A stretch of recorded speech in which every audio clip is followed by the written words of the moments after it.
Yes, good morning, everyone. Welcome back to this lecture series on data structures. So, in this class, we are going to learn. Uh, first we are going to discuss the problems with the array implementation of general queues and how to overcome them. So, for that, we'll be studying something called a remedy for normal queue, that is circular queue. Okay. Then I am going to demonstrate you a small C program which will implement the circular queue basically. So if you observe, if you recall from the previous class, the main problem with the array implementation of queues is that after deleting some elements from the queue, even though those positions are empty, deleted element positions are empty, we cannot insert them, our new elements, into those positions. Why? Because they're logically they're not shown to us. Since we are maintaining front and rear pointers, no, after deleting the first few elements, the front pointer points to the element that is next to the deleted elements. The rear pointer always points to the last element. So if you want to insert a new element, we have to update the rear pointer in such a way that it points to the next empty location in the array. There we have to insert our new element. Say suppose if the rear pointer points to the last position of the array, max size of the array, then there is, we cannot insert a new element into the queue, even though there are empty locations at the front of the queue. So this is the main problem with the array implementation. This can be overcome in two ways. The one way is you can shift your elements. Okay, you can shift the lateral elements to the front locations, so that you will make room at the back of the queue, so that the new elements can be inserted or appended at the rear end. Okay, this is one solution, but this solution is computationally intensive task. Moving elements from one location to other location, it will take more time. Okay, if the queue size is n, you have to move, in the worst case, you have to move n minus 1 elements to make room for the next element. It depends on the number of elements that you have deleted and the number of elements that are present in the queue. Okay, in rough sense we can say we have to make n minus 1 moves if the worst case. So it's not a better choice. Hence we go for the alternative, that is circular queue. Circular queue. So in circular queue, what happens is whenever the rear pointer reaches the max size of the array, we'll update the rear pointer, in such a way that it points to the next location. The next location is the front of the, the zeroth location. Now the zeroth location is available. There you can insert. The rear pointer points to zeroth location. There you can insert. If rear plus 1 is also empty there, then you can update your rear pointer. Then you can insert. Okay. So we'll have a something like circular queue. Circular queue. I will show you that. 1 minute. So that it is more clear to you. It is something like this one. Okay.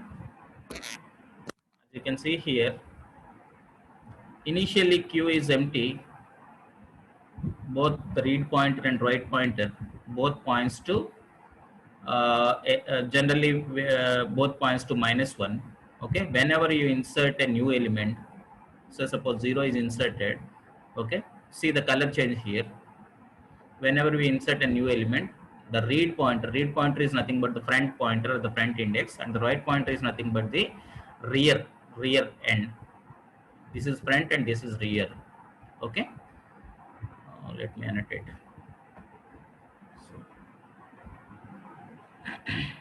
So This is front.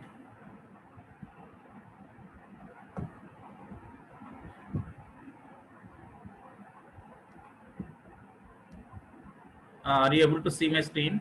Hello? Yes, sir. Okay, okay. Right.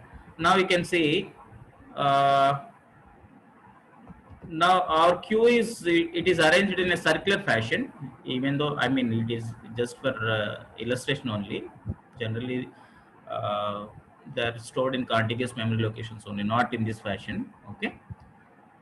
So logically, we are thinking that our queue is arranged in a circular fashion like this. Our read pointer is nothing but the front index, and the right pointer is nothing but the rear index. Okay. Initially, both read pointer, the front and the rear, both points to zeroth location, or generally we'll initialize them to -1. Okay, the location which is prior to the zeroth location. So initially there are no elements, hence why queue is empty. Now we want to insert a new element, say 0. I want to insert element 0 into the zeroth location. If that is the case, what we have to do? We have to update the read pointer, I mean the front and rear, so that they points to the newly inserted element. Okay. Now the front pointer points to 0, and the read pointer or the rear pointer points to the, initially it points to the same 0. But if you want to insert a new element, what happens is we'll just update the rear pointer so that it will point to the next empty location in the queue or in the array. Okay. Now, if you want to insert 1, what do you have to do? You have to update your rear pointer so that it points to the 1th location. There we'll insert 1. That's what we did here. Then, if you want to insert one more element, insert. Now the rear points to this location. If you want to insert one more, now the rear points to this location. 3 more rights. Now, if you want to insert one more thing, then we have to insert at the 4th location. Okay. While inserting, we are updating the rear pointer. Rear pointer, whenever you update your rear pointer, then what happens is it points to the next empty location. There you can insert your new element. So that's what we are doing here. Now see, after 4 more writes, now you can see after 4 more writes, now queue is full. Now queue is full. See here. Now queue is full. So now let us assume we have performed some read operations or delete operations. Okay. Now let us assume 0 and 1, 2. These three were deleted. Let me delete. Let me delete this one and this one and this one. Okay. Now your front pointer points to this location and your rear pointer points to this location. Okay. Now logically the queue is full. Why? Because your rear pointer points to the max size of the array. Max size of the array. Even though these locations are empty, we cannot insert here. Okay. To avoid the drawback, what we are doing here is we are updating the rear pointer in such a way that it points to the next empty location. The next empty location is 0. Okay. So we think the queue is in a circular fashion. Once we reach the maximum limit of the queue, then we'll reset our rear pointer in such a way that it points to the 0th location. 0th location. Okay. There you can insert. So you can insert your new element, say 8 here. Now the rear pointer points to this one and the front is here. We have 2 more locations here. 2 more locations, empty locations. Now if you want to add one more element, you can add here, say 9. Now the rear points to this location. Okay. Now if you add one more element, then your rear comes here, say 10. So when we say queue is full, now if front if front equals to rear plus 1, rear plus 1. In this circumstance, if it is a normal queue, how do you check whether queue is full or not? If front equals to, if rear equals to max size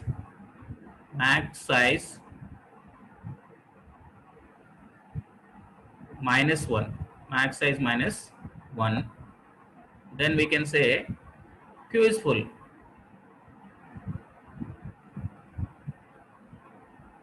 So this is the case with normal queues. But here the scenario is different. In circular queues, we need to check whether the queue is full or not. How do you check that? The condition is that if the front element is equals to rear minus 1, rear plus 1, in this particular case, what is rear? Rear points to the second element and the front points to the third element. Okay, now rear plus 1 is the front. If that is the case, then we can say queue is full. If both rear and front both points to minus 1, then we can say queue is empty, circular queue is empty. Okay, I hope you understand this. This one, the conditions. So let me show you this. If you want, you can note down.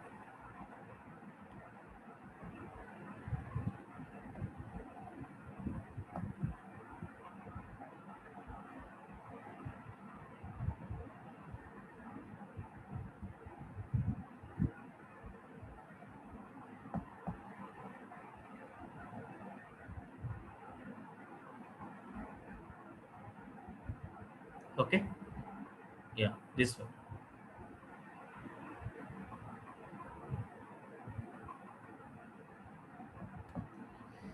So how to check whether queue is full?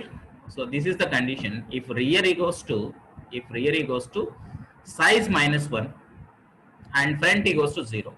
If front points to the very first element, that is the 0th element, and your rear points to the last, but the array index starts from 0 to n minus 1, no? That is the reason why size minus 1. If the size is n, n minus 1 will be the last location. Okay, if a rear pointer points to the last location and your front pointer points to the 0th location, obviously that is an indication that queue is full. Okay, or this is for general case, for normal queues. Okay, if you want to check for the circular queues, this is the condition. Okay, if front equals to rear plus 1, just now I have explained this. Okay, if front equals to rear plus 1, that is an indication that queue is full. We have maximum size of n, an array of size n. We cannot insert n plus 1 elements, or the elements which are greater than n.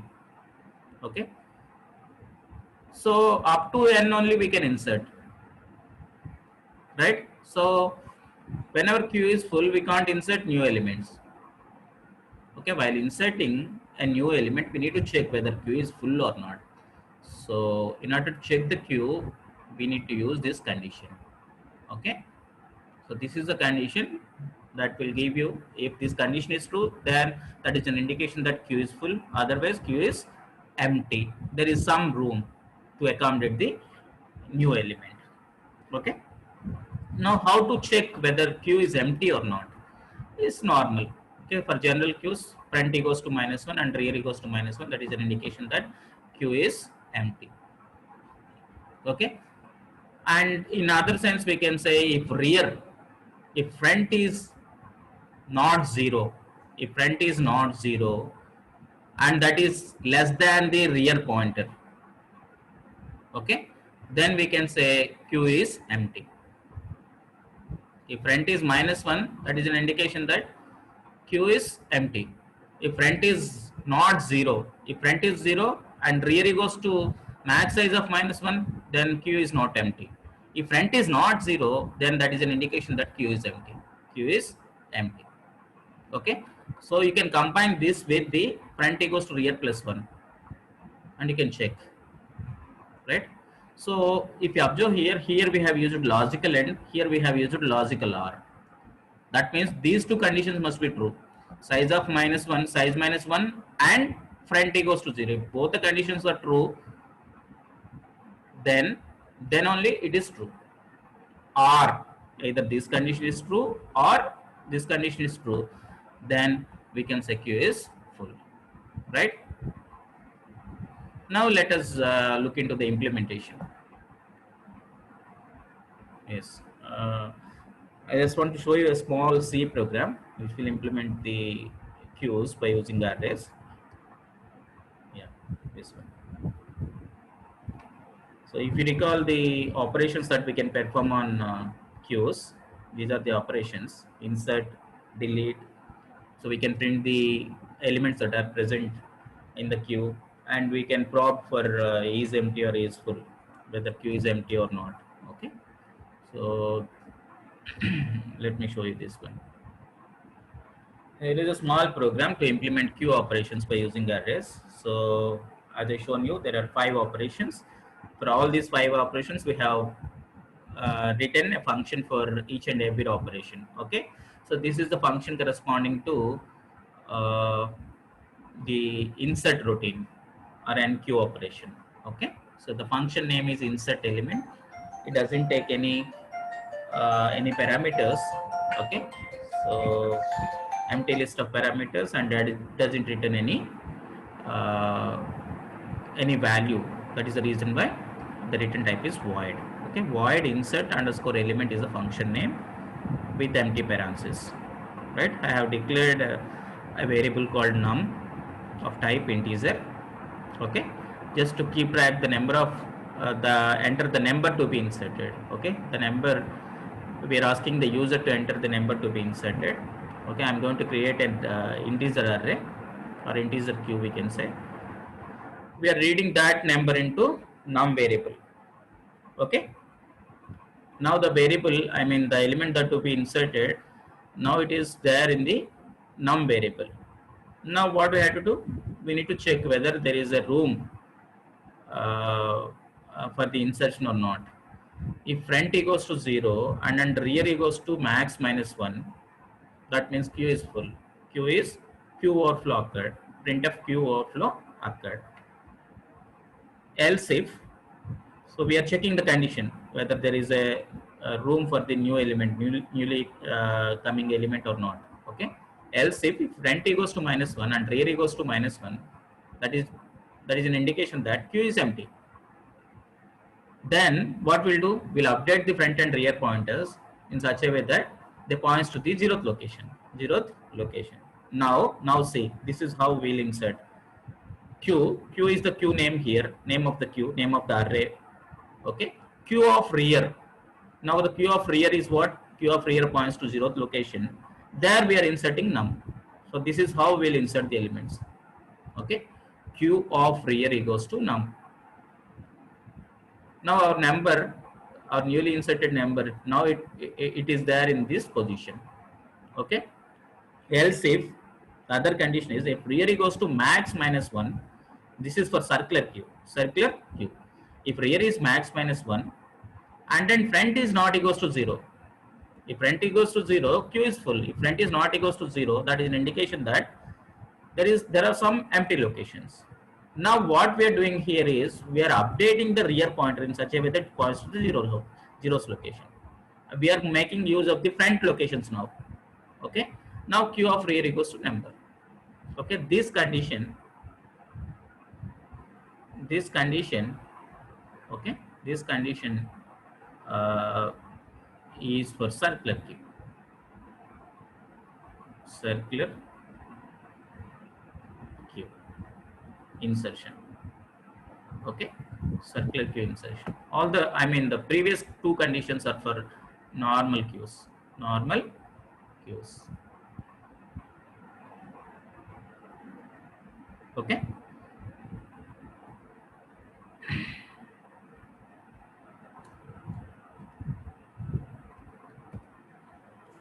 Else that means queue is empty, then advance your rear pointer in such a way that it points to the next empty location. Insert your element there itself. Okay.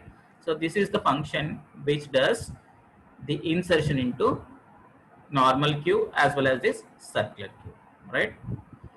Next, coming to the delete element, deletion operation. Okay, so this is the function. The function name is delete underscore element. Okay, it doesn't take any value.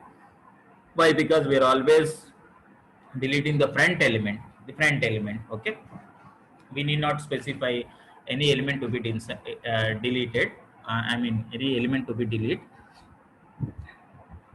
Now I have declared a variable int element. If front t goes to -1, that is an indication that underflow. Underflow means queue is empty. If front t goes to -1, queue is empty. We cannot delete.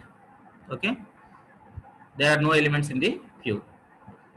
Then, if queue is not empty, if it is not -1, then element t goes to queue of front.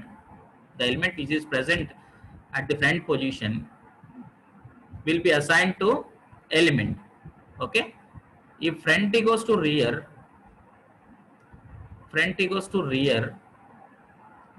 then front t goes to rear, that goes to -1. Okay, and I mean, this condition will check if there is only a single element in the queue. Okay, if you delete that element, then what happens? Your queue will become empty. Okay, so how to indicate uh, that the queue is empty? All that you need to do is front and rear goes to -1. You have to initialize them with the -1. That is an indication that queue is empty. After deleting the last element, you have to update these pointers front and rear, so that they points to -1. Else, if front t goes to maximum -1, maximum size of the array -1, then front t goes to 0. Front t goes to 0. Else front plus plus, the inserted element is మనం ఏదైతే element means delete చేస్తున్నామో ఆ element print చేస్తున్నాం by using this print statement, printf statement. Okay, so this is the delete element routine. Now if you want to display, okay, you have to display only the existing elements in the queue. Okay, for that you need two pointers. One is front, the other one is rear. Okay, see how we are doing that. Int I is the index variable for the for loop. If front t goes to -1, if front is -1, queue is empty, there are no elements to display. Else the queue elements are, we are going to display the elements by using this loop. For I goes to front, okay, here we have declared an index variable. No, I goes to front, I less than or equals to rear. How long you have to print? Until I becomes, I points to the rear end. Okay, once you met with the rear end, that is an indication that we are done.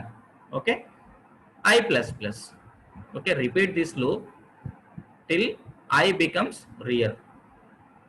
Okay, within the loop what we are doing, we are just printing, we are using the tab /t %d q of I. Okay, first we'll access the front element, we are printing that front element, then space followed by the next element, followed by space, followed by the next element, like that. Okay, until we met the rear end.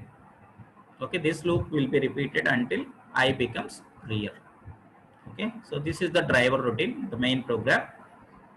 So here I have defined the maximum size as 10, and I have declared an array called q of size max. Okay, and front equals to -1 and rear equals to -1, and these are the functions that I'm going to use. The function prototypes are given, I mean they're prototyped much before the main definition. Now int option, so I have given a do while statement here. Okay, this will give you the menu of your program. C program to implement queue operations. Do this: insert an element, delete an element, display queue. You can use switch case statement also. Enter 4 to exit. So the user has to enter his choice. We are reading the choice into option. Okay, based on the option we are entering into these cases. Insert element is the case 1. If the choice is 1, we have to call insert element function. Choice is 2, we have to call delete element. If choice is 3, display queue. So I mean, the is full and is empty operations are there implied. They are used in insert element and delete element. That is the reason why we are not doing them separately here. While option is not equals to 4, we have to repeat. I mean, the program will repeat this loop. Okay. If option is equals to 4, it will return 0 and exit from the loop. Okay. So this is how we'll implement the circular queues. If you have any doubt up to now, you